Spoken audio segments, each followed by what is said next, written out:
Irmãos, esta semana que passou, e na sequência da mensagem que preguei no domingo passado, sobre os 3 amigos de Daniel, para aqueles que estão recordados, o Ananias, o Misael e o Azarias, também conhecidos por Sadraque, Mesaque e Abdenego. Fiz referência ao contexto onde eles estavam, a Babilónia, o cativeiro da Babilónia, quando o rei Nabucodonosor levou os cativos de Jerusalém, quando ele destruiu o templo de Jerusalém e levou então os cativos, os judeus, para a Babilónia. Fica conhecido como o cativeiro da Babilónia. Ali eles passaram 70 anos. E houve uma irmã que me mandou uma mensagem a dizer que durante a semana foi ler mais sobre a Babilónia, quis ir investigar um pouco sobre a história daquele povo, daquele império, e ela estava muito contente porque descobriu coisas muito interessantes, inclusive a região hoje, como é que se chama, e depois eu ainda lhe mandei algumas informações mais, mas o que eu estou a falar nisto porquê? Porque é muito importante, eu desafio os irmãos, sempre aqui digo, nós aqui temos poucos minutos para expor aquilo que estamos a expor, não é? Se fôssemos falar muito, iríamos demorar muito tempo também, mas temos uma mensagem para transmitir e é essa que nós queremos transmitir, mas sempre desafiamos os irmãos a lerem mais. Vão para casa, meditar, ler, investigar, até não só para ficarmos a conhecer mais, mas também para depois, com calma, certificarem se é verdade aquilo que o pastor disse ou não. Não é? Então, é bom. E sobre a história, não é porque eu estudei história, mas porque, e por isso gosto muito de história, mas eu sei que quando nós entendemos o contexto histórico, onde aquilo aconteceu, nós também compreendemos melhor a mensagem que está a ser transmitida. Portanto, a história é importante para nós entendermos a Bíblia. E eu hoje vou iniciar algumas mensagens baseadas no livro de Ageu, o profeta Ageu. Então, se os irmãos têm a sua Bíblia e querem abrir em Ageu, é um dos profetas do Velho Testamento. Bom, aqueles que consultam, que leem a Bíblia no smartphone, não é? É fácil de chegar lá, é só ir à procura do Ageu. Aqueles que ainda usam assim a Bíblia de papel, não é? Eu vou dar-vos um conselho. É naquela secção da Bíblia, naquela parte da Bíblia, onde a Bíblia está mais branca, onde não está suja dos dedos, porque é onde vocês não leem tanto, não é? Então, a outra parte é onde vocês mexem mais. Aquela ali, as folhas estão mais branquinhas. Então, o profeta Ageu é um profeta menor, portanto, só tem 2 capítulos. É um profeta menor não por ser baixinho como eu, mas menor por ser daqueles livros mais pequenos. E ele foi contemporâneo de um outro profeta, Zacarias. Por isso é que quem procura Ageu pode procurar Ageu, depois é Zacarias, depois é Malaquias, e acabou o Velho Testamento. Portanto, está mesmo no fim, o profeta Ageu. E falei-vos de história porquê? Porque é importante nós entendermos a história também para perceber a mensagem do profeta Ageu. E vamos lembrar então um pouquinho dessa história. Antes, deixem-me só dizer qual é o significado do nome. Muitos dos nomes dos profetas, nomes de pessoas no Velho Testamento, eles têm um significado. Podemos traduzir o nome. E o profeta Ageu significa minha festa. Então, nós não sabemos porque é que os pais de Ageu lhe deram esse nome, mas provavelmente, se calhar, foi porque foi um dia de festa, o seu nascimento, ou porque ele era muito alegre e alguém passou a chamar a minha festa. Seja como for, Ageu significa minha festa. Este é o primeiro profeta que vai falar ao povo judeu depois daquele período que eu vos falei, chamado cativeiro da Babilónia. Ou seja, com Daniel e com os seus amigos, que na semana passada nós falámos, o povo de Jerusalém, os judeus, foram levados para a Babilónia. Ou seja, é uma distância muito grande, porque a Babilónia é onde hoje se chama Iraque. Não é? São os iraquianos. E já é uma região que já foi conhecida também por Suméria.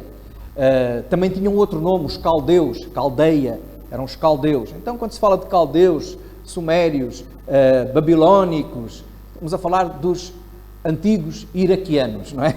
Mais ou menos, não é bem assim, mas pronto. Hoje é o território que se chama Iraque. Então, eles foram para lá quando o rei Nabucodonosor, o imperador babilónico, não é? Do Império Babilónico, o rei do Império Babilónico, quando ele destruiu Jerusalém e levou o povo. 70 anos depois, acontece uma outra coisa, lá na Babilónia. O Império já foi, já passou, outros impérios se levantaram, rei Ciro tomou conta daquele império, depois o rei Dário, mas no tempo de Ciro há um édito, portanto um escrito, uma lei, um decreto do rei Ciro, no ano 538, já passaram muitos anos, e esse decreto é autorizando, mais que autorizar, é quase que mandando os judeus a regressar a Jerusalém. Então, este já não é o Império Babilónico, ainda está a capital na Babilónia, mas é chamado o Império Medo-Persa. Ele é persa, e os persas, este rei Ciro, talvez por superstição, mas nós sabemos que Deus está por detrás da história, não é? Deus está conduzindo todas as coisas porque Ele é soberano. Ele mandou que todos os templos que tinham sido destruídos quando das invasões babilónicas e também anterior a ele, alguns templos e deuses que tinham sido destruídos, ele mandou reconstruir esses templos. Porquê? Porque e há um documento dos sírios, dos persas, que mostra que ele queria agradar a todos os deuses para pedir a bênção dos deuses todos, não é? Não queria ofender ninguém. Então, como algumas pessoas hoje querem agradar a todos os santos, não é? Então, o que é que acontecia? Ele mandou, e nós queremos que, pelo poder de Deus, que o povo, os judeus, voltassem. E não só voltassem, mas voltassem com a missão de reconstruir o templo e de reiniciar os cultos e os serviços no templo, os serviços religiosos. Por isso ele deu madeira, deu muitas coisas e ele mandou que eles levassem os vasos que tinham sido roubados do templo e todos os utensílios para trazerem de novo para Jerusalém. Esse retorno, esse regresso dos judeus dá-se então 2 anos depois, no ano 536 a.C. 536. Agora, irmãos, o que é que o pastor está a falar e gosta de história, mas porque é que está aí agora a contar a história? Os irmãos irão perceber porquê. Irão perceber porquê. Porque quando chegam, podemos imaginar, 70 anos de cativeiro, vivendo como escravos, fora da sua terra, eles queriam voltar à sua terra, queriam voltar a Jerusalém. Então, quando chegam no ano 536, que é quando eles voltam, eles vêm todos alegres, vêm empolgados, vêm entusiasmados. Uma das primeiras coisas que eles fazem e sabendo que a sua missão era reconstruir o templo, é começar por reconstruir o altar, fazer sacrifícios ao Senhor logo. E no ano 535, um ano depois, eles já estão a começar a reconstruir o templo. E o templo começa a ser reconstruído, o famoso templo de Salomão, que agora era só esqueleto, era só ruínas, começa a ser edificado. E nós podemos pensar, que bom, este povo, maravilha, propósito que Deus deu, a missão que eles tinham, não se desviaram. Mentira. Rapidamente aquela euforia, rapidamente aquela empolgação passou e ficou tudo estagnado. As obras pararam. E é aí que surge o profeta Ageu. Mas surge quando? Nessa altura? Não. Para entendermos a mensagem de Ageu, nós vamos perceber o quê? Vamos perceber que já passaram 15 anos. Ou seja, Ageu começa a falar no ano 520. 520. Como sabem, antes de Cristo, os anos contam-se em ordem decrescente, não é? Então, de 535 até 520 15 anos e o templo na mesma. Não fizeram mais nada. Mais nada. E o profeta o profeta Ageu, vem então com a sua mensagem, que é uma chamada de atenção. É uma pergunta sobre quais são então as vossas prioridades. E eu acho que hoje esta mensagem é muito atual para nós. É muito desafiante também. A pergunta é a mesma. O que é que está a ocupar a tua vida? O que é que tu tens tanto para fazer que te impede de te ocupares com a edificação do templo também? E o que é a edificação do templo? Hoje não há aquela ideia do templo de pedras, de construção. Assim, cada um de nós é o templo do Espírito Santo, diz a Bíblia. A igreja é o templo onde Deus habita. É a nossa própria vida espiritual. Estamos nós a investir na nossa santificação, na nossa fidelidade, no nosso serviço ao Senhor. Ou isso é como as obras do templo, no tempo de Ageu? Vai ficando para depois. Prioridades. É sobre isso que nos fala realmente o profeta Ageu. Então, vamos ler os primeiros versículos de Ageu. Diz assim a palavra do nosso Deus, no capítulo 1, versículo 1 de Ageu. No ano segundo do rei Dario, ou Dário, como queiram dizer, no 6º mês, no primeiro dia do mês, veio a palavra do Senhor pelo ministério do profeta Ageu. A Zorobabel, filho de Sealtiel, príncipe de Judá, e a Josué, filho de Jeozadaque, o sumo sacerdote, dizendo: assim fala o Senhor dos Exércitos, dizendo: este povo diz, não veio ainda o tempo em que a casa do Senhor deve ser edificada. Veio, pois, a palavra do Senhor pelo ministério do profeta Ageu, dizendo: é para vós tempo de habitares nas vossas casas estocadas, e esta casa há de ficar deserta? Ora, pois, assim diz o Senhor dos Exércitos: aplicai o vosso coração aos vossos caminhos. Semeais muito e recolheis pouco. Comeis, mas nada vos fartais. Mas não vos fartais. Bebeis, mas não vos saciais. Vestivos, mas ninguém se aquece. E o que recebe salário num saco furado. Assim diz o Senhor dos Exércitos: aplicai o vosso coração aos vossos caminhos. Subi o monte e trazei a madeira e edificai a casa, e dela me agradarei, e eu serei glorificado, diz o Senhor. Então aqui está aquilo que era a mensagem de Ageu para o povo de Jerusalém, para os judeus. É a mensagem de Deus para nós. Mas há aqui coisas que são muito interessantes de observar. Se os irmãos repararem, há aqui uma precisão muito grande sobre o dia em que isso aconteceu. Diz que foi no 8º mês, foi no segundo ano do rei Dario, no 6º mês e no primeiro dia do mês. Podemos fazer a comparação destes dias, não é? Desta data, com um outro calendário, ou seja, o calendário lunar, que dizia que, vamos chegar à conclusão, que era no dia 29 de agosto do ano de 520. No dia 29 de agosto, isto coincidia no calendário lunar com o dia da lua nova. Agora, lua nova, o que é que isso quer dizer? Bom, este era um dia para os judeus, o dia da lua nova, era um dia santo, era um dia de festa, era um dia de festa, era um dia, esta época, na lua nova, era quando eles faziam a colheita dos figos, das uvas,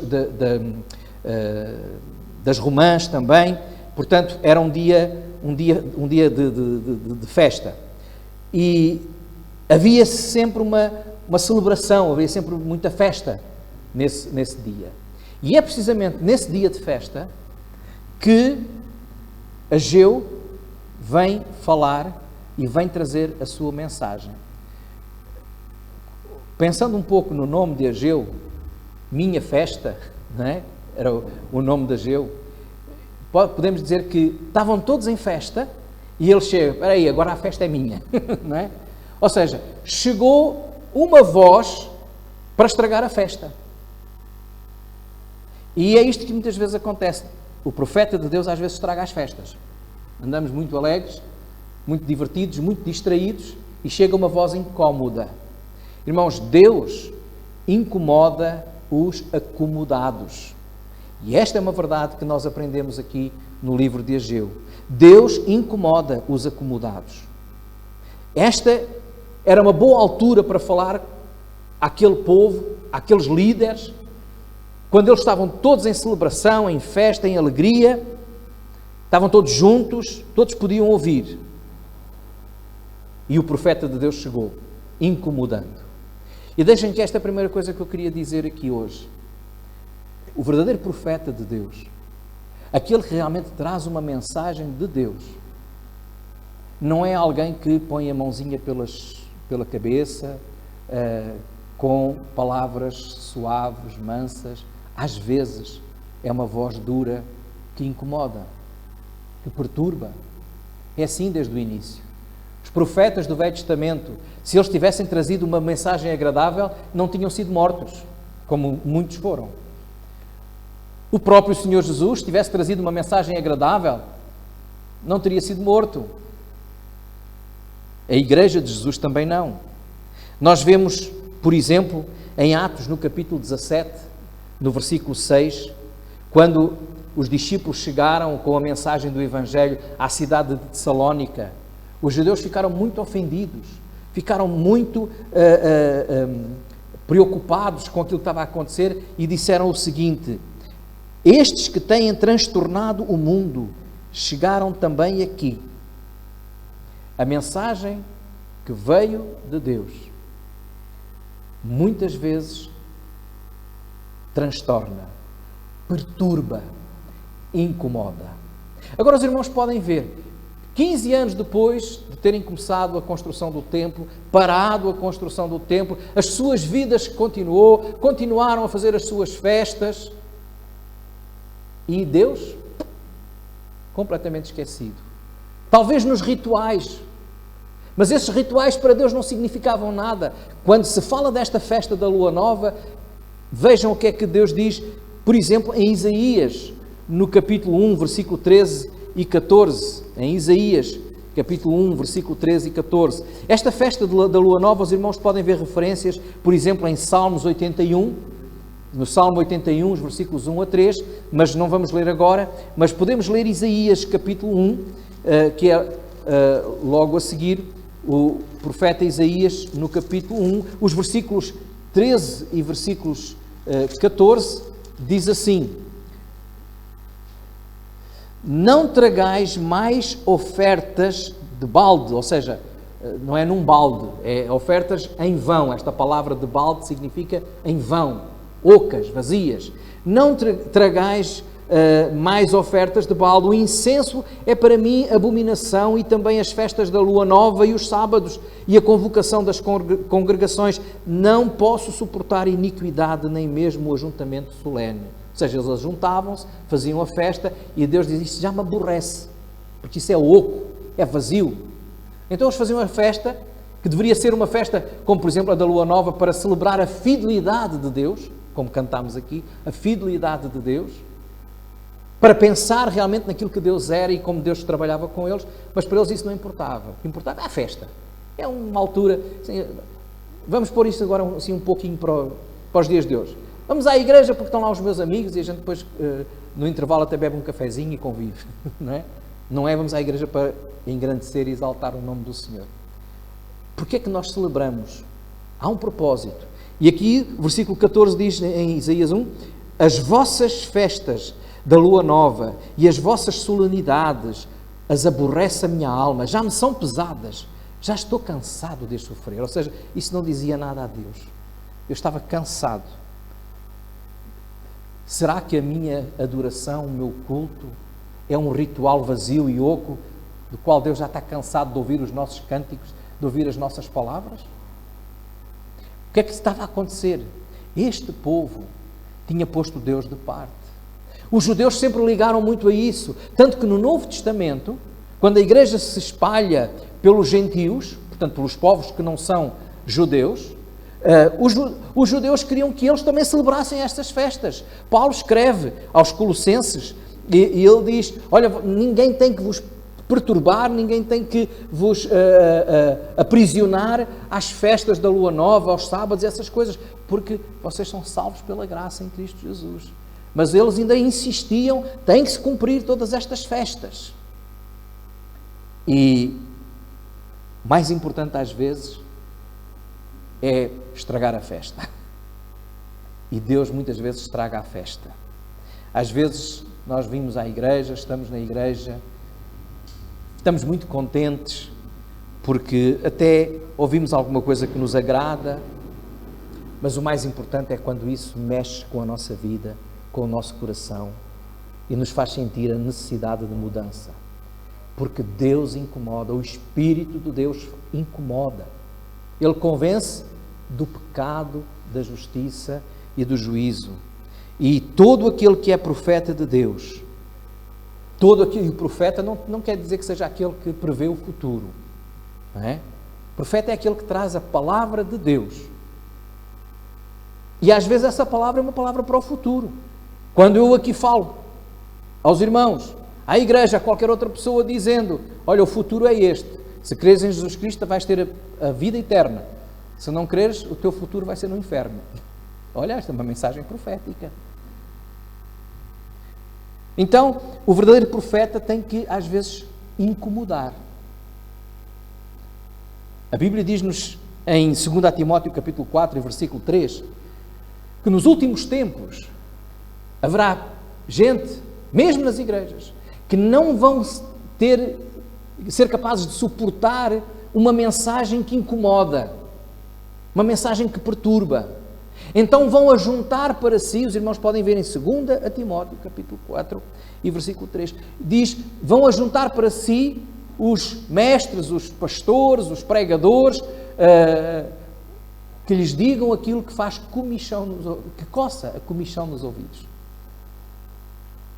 Ou seja, hoje em dia nós estamos a viver esse tempo em que as pessoas vão, agrada-me mais aquele pregador, então vou ouvi-lo sempre lá na internet porque ele até me faz rir muito, é muito engraçado, não é? Conta histórias muito bonitas, ou aquele que me faz sentir muito bem, aquele que é capaz de dizer que eu sou quase como Deus, que eu sou muito importante, que eu sou muito bom, que eu posso fazer todas as coisas. Então essas mensagens são muito agradáveis, para coçar a comichão nos ouvidos, segundo diz lá Paulo. Mas a palavra de Deus, muitas vezes, é aquela que incomoda. E o verdadeiro profeta do Senhor, às vezes, incomoda. Não quer dizer que não seja sempre, não quer dizer que a mensagem também não seja, outras vezes, mais suave. Mas incomoda, perturba. Porque o falso profeta diz aquilo que o povo quer ouvir. O verdadeiro profeta de Deus diz aquilo que o Senhor quer dizer. E às vezes aquilo que o Senhor quer dizer estraga a festa. Então, irmãos, Deus incomoda. E Deus começou aqui por incomodar os líderes, Zorobabel e Josué. Zorobabel era o governador do povo judeu. Era o dirigente político, aquele que tinha a responsabilidade de chamar os trabalhadores, organizar a obra e começar a obra da reconstrução do templo.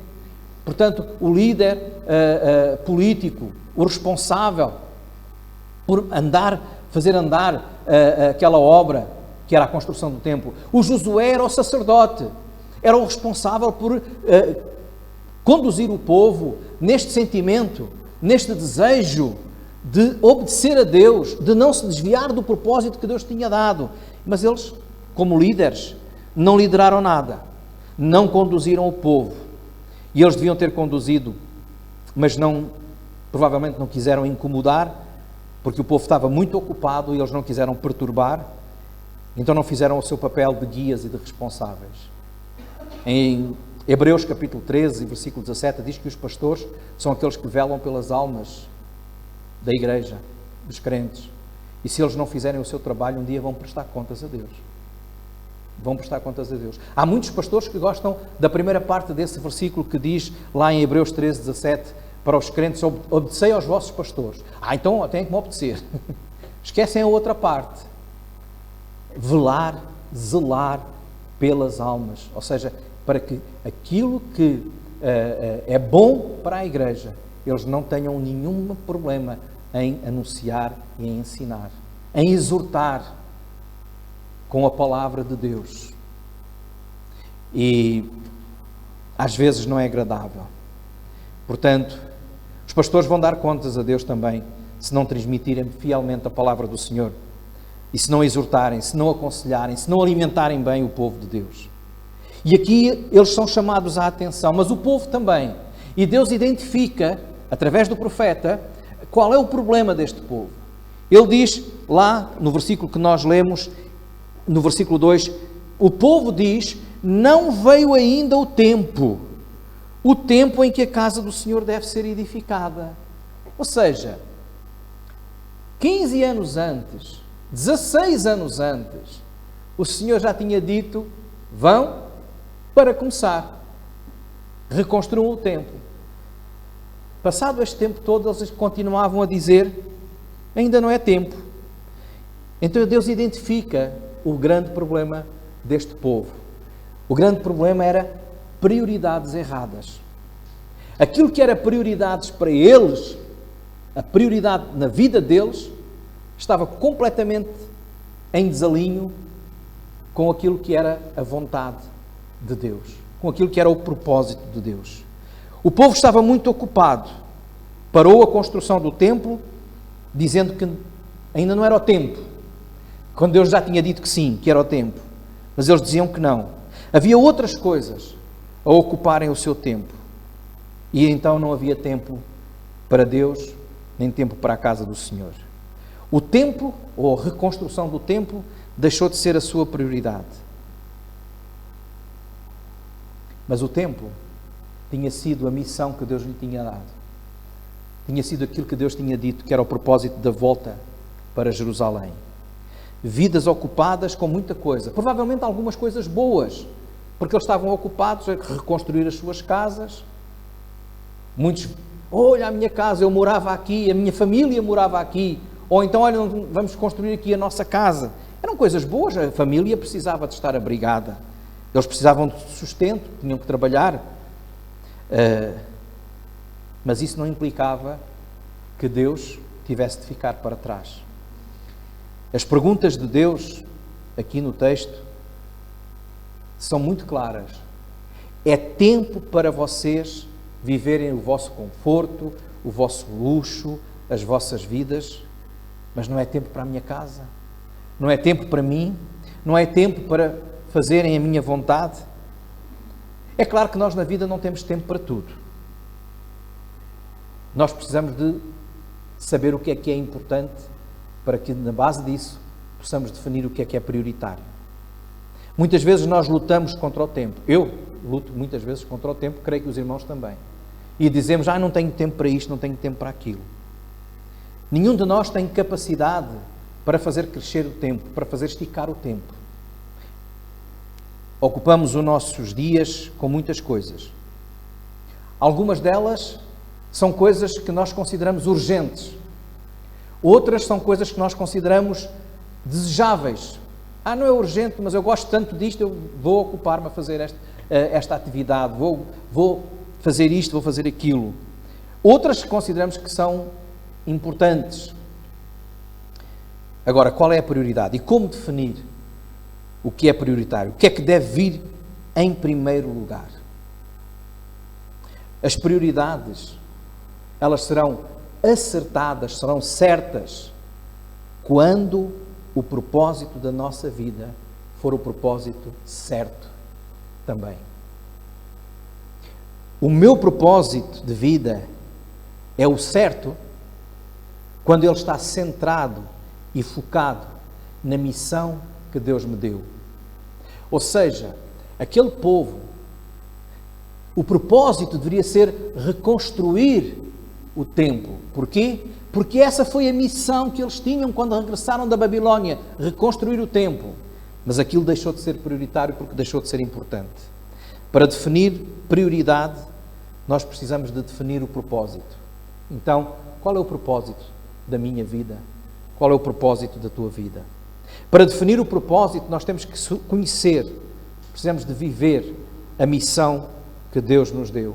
Qual é a missão que Deus nos deu?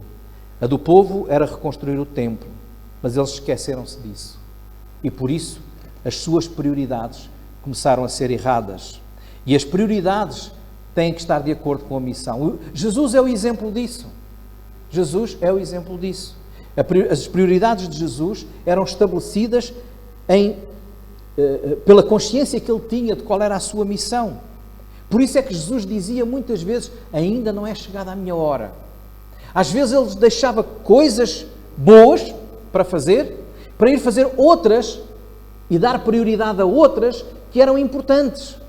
Por exemplo, se os irmãos, não vamos ler agora, mas eu aconselho os irmãos a lerem, em Marcos, no capítulo 1, no versículo 35 a 39, Marcos, Evangelho de Marcos, onde Jesus está com uma grande multidão, as multidões estão ali a precisar de Jesus, porque querem ser curadas, querem ser libertas, e Jesus deixa, depois de ter feito muito por atendido àquelas urgências, não é?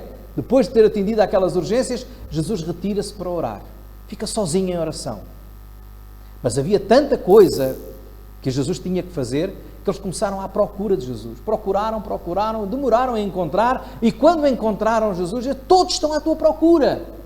Às vezes há muita coisa à nossa procura, pessoas à procura da gente, coisas, chamados para fazer isto, para fazer aquilo. E nós muitas vezes, para agradar, para não desapontar, vamos atender aqui a esta urgência, vamos atender.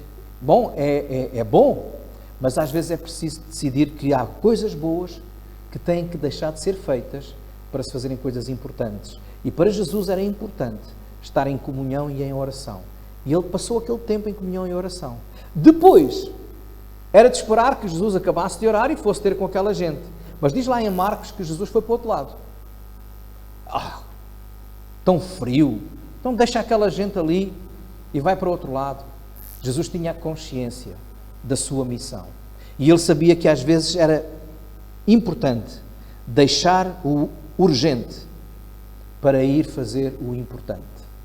E no outro lado era importante. E nós temos que aprender a saber o que é importante.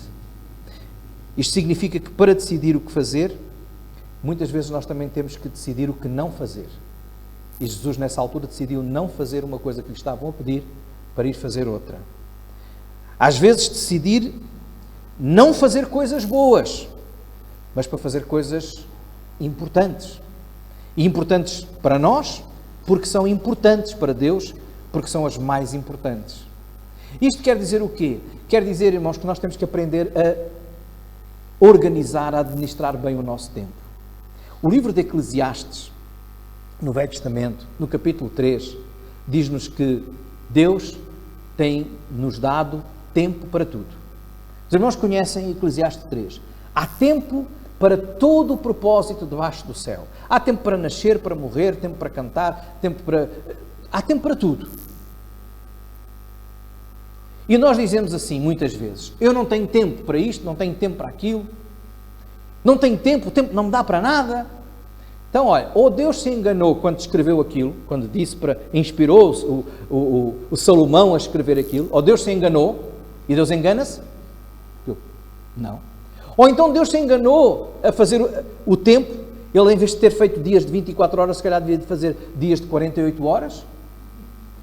Seria? Não. Deus não se engana, Deus fez certo. Nós é que administramos mal o nosso tempo. Nós é que passamos tempo, muitas vezes, em coisas que não são prioritárias, em coisas que não são importantes.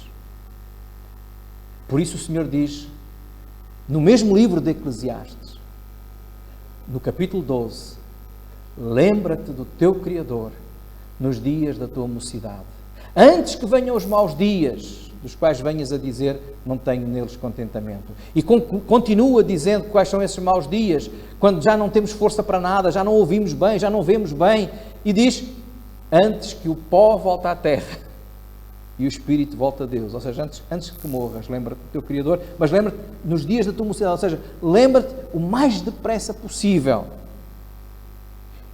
Eu lembro-me de uma jovem que conheci em Évora, quando eu estava a pastorear a igreja em Évora, e ela não era crente, começou a conhecer o Evangelho, começou a conhecer Deus através do trabalho do GBU, do Grupo Bíblico Universitário, na universidade, e ela era muito dedicada, ela queria realmente terminar o seu curso, queria fazer bem o curso, com boas notas, e então ela dedicava o seu tempo quase todo para os estudos. Mal convivia com outros, quase às vezes não se alimentava e estudava bastante. Quando foi desafiada a dar prioridade a Deus, ela teve alguma dificuldade em entender isso.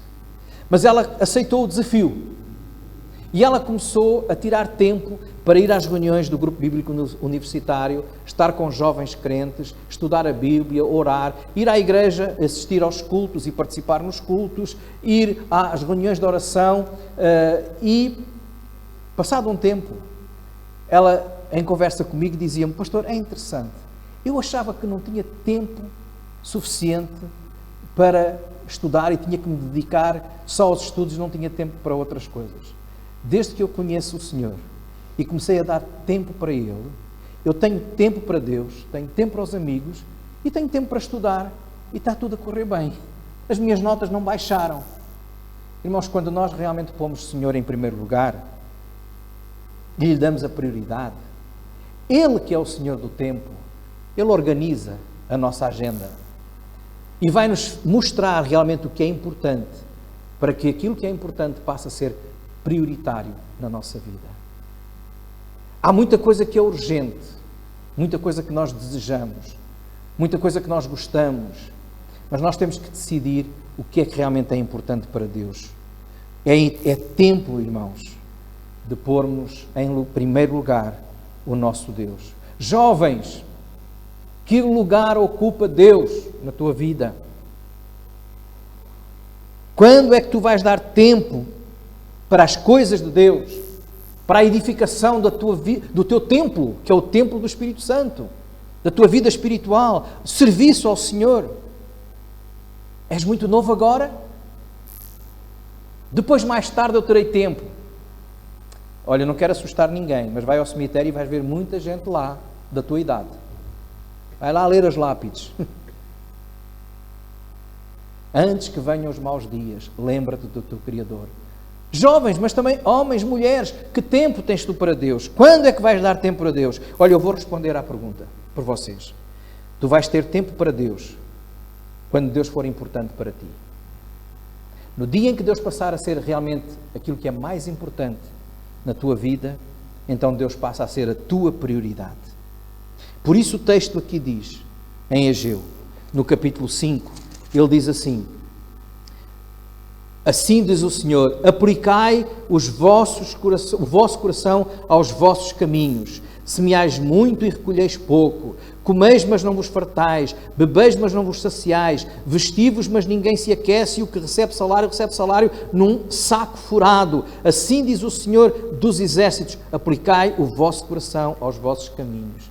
Olha, medita, aplica o teu coração à tua vida, vê como ela está. As coisas estão a correr bem? Não? Olha, se calhar é porque as tuas prioridades, onde tu estás a investir o teu tempo, não é na coisa certa. Não é na pessoa certa. Tu precisas de pôr Deus em primeiro lugar. É importante olhar e ver o que é realmente o que Deus quer. Os teus esforços não vão acrescentar nada se Deus não estiver na tua vida em primeiro lugar. O teu trabalho, o teu esforço não vai servir de nada. Salmo 127 diz: se o Senhor não edificar a casa, em vão trabalham os que a edificam. Tu precisas de ter Deus a organizar a tua agenda e a mostrar-te o que é prioritário. E prioritário é Ele. O que é que Deus quer? Qual é a missão que tu tens? Qual é o propósito de vida? Deus diz aqui no versículo 8 o que é que Ele quer. Ele diz que Trazei a madeira, edificai a casa, dela me agradarei e eu serei glorificado, diz o Senhor. E depois nós, na próxima semana, iremos ver qual vai ser o resultado. O Senhor diz que Ele quer que a nossa vida o agrade. Ele quer que a nossa vida o glorifique. Essa é a tua missão. Tu estás a viver para agradar a Deus? Ou para te agradar a ti? Ou para agradar aos outros? Tu estás a viver para glorificar a Deus? Fazei todas as coisas, diz a Bíblia, para a glória do Senhor. É esse o propósito, é essa a tua missão? Quando for esse o propósito e a missão que tu aceitas, vinda de Deus, então tu vais ver a mão de Deus na tua vida. Por isso, Jesus dizia, em Mateus capítulo 6, versículo 33, que muitas vezes nós conhecemos, cantamos às vezes, mas poucas vezes aplicamos. Mateus 6, 33. Buscai primeiro o reino de Deus e a sua justiça, e todas as outras coisas vos serão acrescentadas.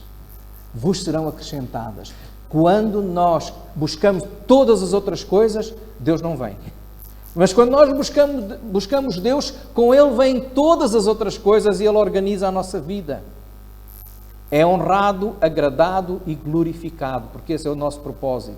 Foi para isso que Ele nos chamou, foi para isso que Ele nos trouxe até aqui, a este ponto em que nós estamos, para glorificar ao Senhor.